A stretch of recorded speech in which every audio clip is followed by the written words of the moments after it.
Meus senhores e minhas senhoras, aqui estamos nós de novo, de vento em popa, prontos para visitar uma das mais emblemáticas freguesias da nossa Madeira, Santa Maria Maior. Por onde é que eu começo isto? Estávamos em São Gonçalo e o Paulo Lume virou-se para mim e disse-me: e agora?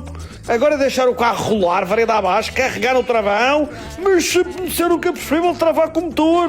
Respondeu o Fuminhas, ele até tem razão, mas ao preço que está a gasolina 95, mais vale comprar 2 pares de travões, calças e discos e o diabo a 4. O Toninho é um espetáculo e não bebe tanto como nós, mas pelo andar da carruagem vai passar a subir só meias ladeiras. Entramos pela Rua do Lazarete, lançando olhares sobre aquelas pitorescas moradias que lá existem, refletindo sobre o privilégio que deve ser morar por ali. Nem sempre nos apercebemos da sorte que temos e as coisas às vezes parecem-nos comuns, mas na verdade não são. Depois de 2 anos fora do Funchal, eu sentia que tudo parecia estar 1 centímetro deslocado, mas na verdade era eu que estava. Paramos no mirador do Lazarete, observamos o mar ininterrupto, com um veleiro a balançar e toda aquela margem terrena sem comparação, sem uma única nuvem. Íamos para a zona velha do Funchal.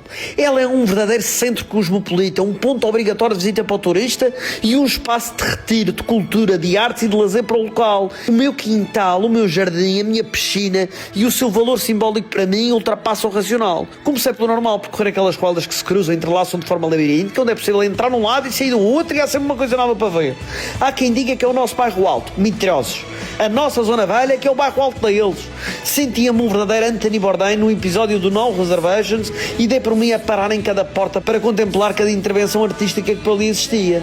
A Arte Portas Abertas foi uma iniciativa do fotógrafo espanhol José Maria Monteiro, conhecido por Ziberchema, que começou em 2010, apoiado pelo enormíssimo João Carlos Abreu, antigo secretário regional do Turismo, e pela Câmara Municipal do Funchal. A revitalização daquela área, que estava deteriorada, esquecida, na penumbra, foi um passo decisivo para a valorização de um dos sítios mais bonitos desta ilha. A essência vive ali, cada porta é monumento, é arte e é uma homenagem de cada artista responsável àquilo que bem lhe apetece. A beleza está no todo, ultrapassando a forma significante de cada peça e é impossível ficarmos indiferentes. As cores daquela rua conquistavam-me e os meus colegas estavam radiantes com tudo aquilo, passando a vista que é para cima, que é para as laterais, e havia sempre algo diferente para ver, sentir, cheirar, e era como se estivéssemos num mundo à parte, como se atravessássemos séculos para trás e séculos para a frente, e simultaneamente como se presenciássemos o desmoronar da Torre de Babel, ouvindo ecos de idioma imperceptíveis como variações nórdicas, germânicas, anglo-saxónicas, e ainda um: olha, veia, vai ir ali além, mas o Corlenhas, dá um mergulho ao Arsenal.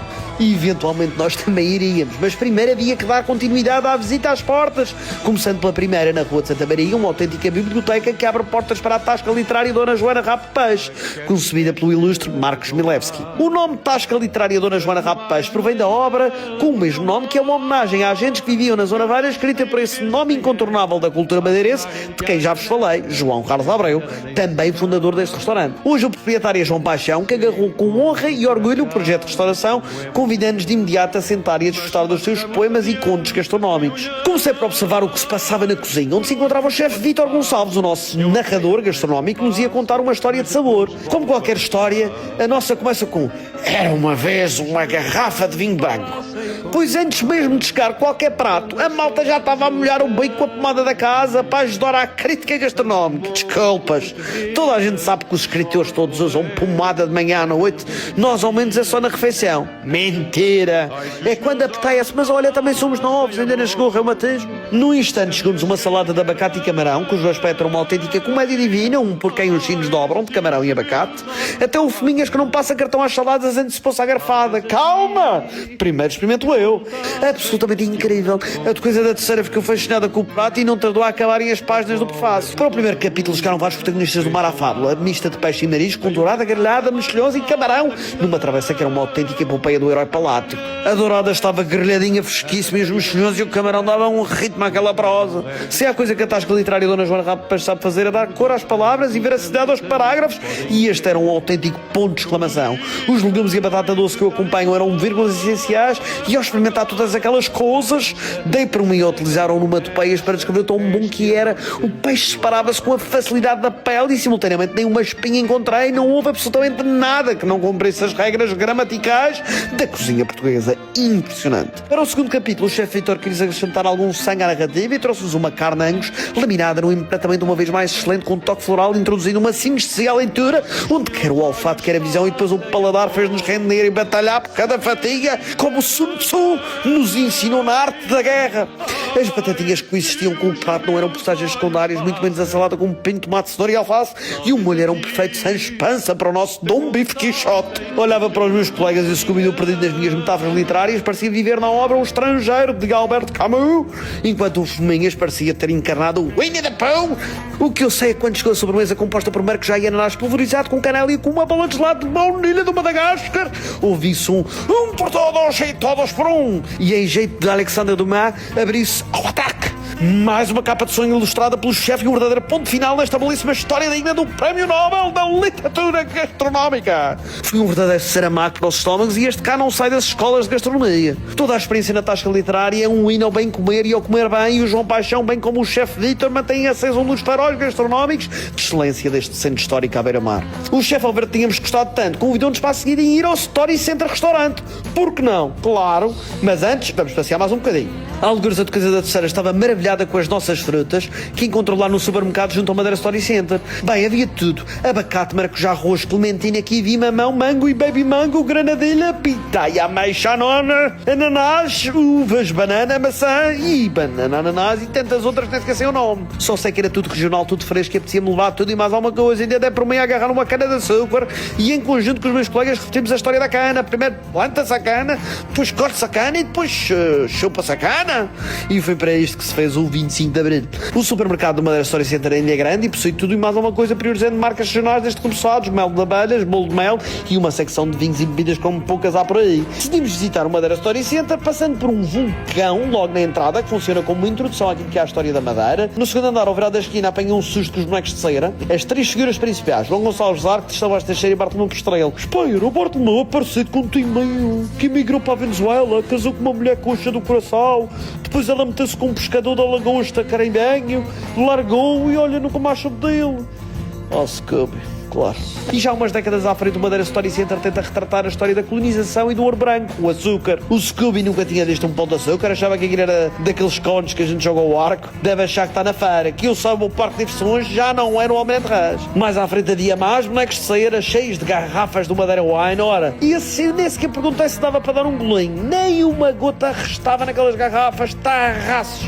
Depois dei para uma viagem num antigo hidroavião que aterrava na Baía do Funchal, bem sentado, e posso dizer que os assentos do início do século XX eram bem melhores que os da Ryanair, e não havia aquela história do tamanho das malas. Dava para levar até à sogra embrulhada se fosse preciso. A verdade é que é uma experiência completa, adequada para crianças e jovens adultos, e conta com um modo dinâmico e simplificado para as nossas origens, e recomenda-se a visita, sendo que a melhor parte é a última, onde somos encaminhados para o melhor rooftop da Zona Velha, parte do Story Center Restaurante. A vista de lá de cima é arrebatadora, é uma experiência imperdível. É como se estivéssemos no centro de toda aquela zona histórica, quase ao nível dos teleféricos, e a perspectiva sobre a freguesia de Santa Maria Maior é talvez das melhores. É o local apropriado para um copo de final de tarde, com a vista para a melhor cidade do mundo, e nestes dias até um daqueles cruzeirões avistamos, o Britannia do Reino Unido. Ao descer as escadas entrávamos diretamente no Story Center Restaurante, uma autêntica sala envidraçada que preenchia todas as visões com uma vista fora do normal, como se pairássemos num aquário aéreo. Luz é o que não falta na casa, bem como muitas mesas e uma esplanada com uma das melhores vistas de mar em toda a Baixa Funchalense. A esplanada é um imã, tanto que eu não consegui, dirigi-me de imediato para absorver aquela aura majestosa, ainda por cima num dia solarengo, o que é que se podia querer melhor? Ao passear pelo restaurante, toda aquela ambiência conquistava-me, para além de visualmente apelativo devido à paisagem, o restaurante pontuava-se por murais pintados que exploravam a natureza, o descobrimento e o desconhecido exótico. Não tardou ao chefe Vítor, que anteriormente tinha feito o convite na tasca literária, a surgir, oferecendo-nos logo uma poncha para fazer para andar com aquela tela, saborosa, regional, na proporção ideal, suma aguardente e motor chá tão quente à tonecha. Num instante chegou à mesa a entrada de camarão à aguilho, com a melhor apresentação que já vi deste prato. Acompanhada de bolo do caco excelente, trazia uma pequena flor laranja no seu topo e os camarões nadavam numa molhanha que brilhava até ao ofuscar, estilo diamante, e ainda uma componente verde com umas folhinhas que lhe davam aquela pincelada final, uma autêntica obra-prima e de sabor, posso dizer que era incrível. O vinho Quinta Nova de Nossa Senhora do Carmo, branco, reserva 2024, não era apenas um vinho de mesa, era o vinho de mesa, sem dúvida um dos melhores vinhos que já bebemos no programa, e fora dele, um pomadão daqueles não se encontra em todo o lado, e combinado com aquele camarão do céu é das melhores coisas que já fiz na vida. Em seguida o chefe Vítor veio pessoalmente trazendo-nos uma das coisas mais bonitas que já vi num prato, o polvo à lagareira da casa, com cebola, pimentos, rúcula, semilha bem cozidinha, composto num formato quase piramidal, com mais uma flor no topo, cujas cores encarnadas condiziam com outros vermelhos presentes no prato. O chefe descreveu os vastos pormenores sobre a cozedura e a escolha do produto, mas a verdade é que o produto fala sozinho e mal nos deixamos absorver por aquele sabor carismático acentuado pelo molho com que é regado. Posso afirmar sem qualquer reticência, é dos melhores povos que já comi. O colaborador Sr. Emanuel quis vir dar-nos os parabéns pelo programa, ele que é assíduo espectador, e saber se estávamos realmente a gostar. A gostar? Amanhã, mesma hora, podes apontar. O que é bom acaba depressa. O branco já tinha ido de vela e chegou a vez do tinto Mursas 2023, outro Voltar a 500mg, que potência. Nunca tinha provado e é mais um a não esquecer o nome. Porquê é que tinha vindo o tinto? Olha, porque ia acompanhar a maravilhosa espetada que invadia o nosso olfato com aquele perfume, uma carne tenra, ainda por cima brasileada com manteiga de alho, não imaginam mesmo. Batatinha frita, maninho frito num ponto mais perfeito, com uma camada finíssima à volta, bem crocante, e o interior lembrava um milho cozido, como a minha avó fazia, e eu gosto tanto. Estava tudo absolutamente perfeito e demonstrou quão importante é um bom naco de carne, a brasa na perfeição e o toque de quem sabe. Para a assinatura final do chefe Vítor chegou mais um desenho moderno, uma inovação de uma sobremesa regional típica, o pudim de maracujá, acompanhado de 2 maracujás prontos para a colherada final. O pudim de maracujá é cremoso e lembra mais uma mousse, tal é o creme ótimo, saboroso, e arrisco-me a dizer que é mais um para a história da estrada regional. O toque celestial acontece com a polpa, a geleia de maracujá que lhe faz o chapéu, feita de forma caseira e a partir de maracujá regional. Uma vénia, é o que eu posso dizer, uma autêntica vénia. Parabéns ao chefe Vítor Gonçalves e parabéns a João Paixão. Ao sair do Madeira Story Center, dei por mim na maior loja de souvenirs da Madeira. Nunca tinha visto nada assim. Eram bonecas de madeira por tudo que era canto, camisolas da Nacional, malas e malas de cortiça, azulejos do Cristiano Ronaldo, copos de shot com casinhas Santana, santos e pecadores em estátua, pulseiras com nomes todos possíveis e imaginados, até o nome da Telma, e ela jurou que nunca encontrava em lado nenhum. Camisolas de futebol, bonés, cães mais bonecada, molduras, bandeiras, colheres, canecas, tartarugas, iguanas ou lagartixas e sei lá. Eu nunca tinha visto nada assim. Depois voltamos para as escolas labirínticas, onde nos paramos com uma fila enorme de pessoas que aguardavam a entrada no restaurante. O nome do espaço era Spice Curry e tratava-se de um restaurante tailandês e nepalês, e a minha reação foi: como é, malta? Ainda aguentamos mais um? Claro que sim, é essa a missão. Confesso que nunca tinha experimentado um tailandês da Madeira, nem nepalês, mas acompanhei o rebanho até porque parecia ter tudo bom aspecto. Ao entrar apercebi-me que o espaço era acolhedor e a arte também ali vivia, com um enorme mural que homenageava os Himalaias, o ex-libris do Nepal, onde o Everest sobressai-se como seria impossível não acontecer. O simpático Sr. Raj, o proprietário, recebeu-nos e fez questão de preparar-nos as suas especialidades, até porque fosse lá o que ele fizesse, e eu não tinha base de referência para comparar nem expectativas. A primeira avalanche foi com a cebola pakora, uma espécie de onion ring frita numa massa temperada com um grão de bico, também conhecido por bezan. Mesmo que quisesse, eu não saberia como desvendar nenhum segredo. A imagem era diferente, algo que nunca tinha visto e surpreendentemente apetitoso. Mal experimentei molhando a pakora no molho da casa, fui convencido imediato. O Paulo Lume estava reticente, mas assim que meteu no bucho já dizia: pakora é na hora. Em seguida chegaram os pratos de excelência da casa, as verdadeiras pratas, ambas servidas com arroz e salada, o basil de frango e o frango à Bangkok, ambas com um ar extremamente apetitoso, com um aroma a sudeste asiático que nos faziam viajar sem sair do lugar. Este multiculturalismo permite-nos isto, viver tudo o que há 50 anos seria impossível à distância de uns quantos passos ou uns quantos quilómetros. É absolutamente incrível que possamos fazer isto quando bem nos apeteça, sem ter de viajar um dia qualquer coisa. Comecei pela capital, o frango à Bangkok, e podem crer que não estava nada à espera do sabor e de imediato quis agradecer ao Raj. Era algo inesperado e simultaneamente algo que no fundo já conhecia de algum lado. Muito saboroso, e a combinação com arroz tailandês funciona, e de que maneira? O basil de frango é um prato extremamente saudável, um salteado aromático com vegetais e cujo molho no fundo define. Cumprem todos os requisitos de sabor, saciando, e em conjunto com o arroz, numa só colherada, a harmonia com aquele molho de soja fez-me querer ir a pouquinho e mergulhar naquelas águas cristalinas com aqueles monumentos rochosos em redor. Ai, se a comida na Tailândia for tão boa como no Spice Curry, quem sabe se não fazemos a estrada tailandesa com início e fim em Bangkok. Pode algum de nós deixar-se entusiasmar e vir com acessórios novos. Por fim, para terminar a escalada everestiana de 8.848 metros gastronómicos, faltava provar a sobremesa Mango Sticky Rice, um arroz doce de outra cultura, que, embora coincida de algum modo com os aromas do nosso, diferem na preparação, sendo mais cremoso, lembrando um puré de arroz. E qualquer um de nós deu cabo daquilo até não haver nem um bocadinho de arroz. Ir ao Spice Curry é uma experiência onde mais do que enfardar, o objetivo deve ser o de degustar diferentes fusões, diferentes sabores e de uma energia diferente da portuguesa. O Raj e a Ria, o casal proprietário, são gente boa, gente que adora receber e mostrar coisas novas e garantidamente lá voltaremos, prontos para experimentar o resto do menu. Foi uma etapa completíssima, estamos cheios como javalis e vamos procurar um sítio onde descansar. Uma coisa é certa, tão cedo não vamos sair da zona velha e se fizer sol, para a semana vamos dar umas canetas e umas afandas no Paulão.